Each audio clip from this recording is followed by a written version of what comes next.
Action. Satu tips kepada korang yang datang DIY ke Tanah Suci Mekah. Okey, sekarang ni kalau korang nak balik ke airport di Jeddah ataupun di Madinah, korang datang ke Kota Zamzam ni dulu, tunjukkan pasport, katakanlah korang 2 orang atau 3 orang ke 5 orang ke 10 orang, korang bagi tahu berapa dan korang bayar.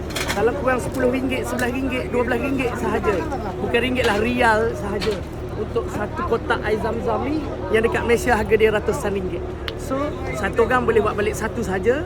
Dia tak kira kilogram lagi, tolak kilogram luggage. Korang boleh dapat, satu orang boleh buat balik satu air Zamzam. Korang beratur je, korang cakap berapa jumlah, tunjuk pasport, and then korang bayar, dan kita tuntut.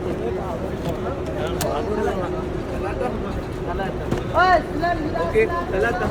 Yeah, Talata. This is Zamzam. What's your name? Ali. What's Ali. your name? My name is Asmawi. It's Ali. Going Indonesia, Malaysia. Malaysia. Malaysia? Yeah. Okay. So, kita nak collect Talata 3 air Zamzam. Kita nak bawa balik ke Malaysia. Take one more. One more. Bismillah. Goodbye. Bismillah. Assalamualaikum.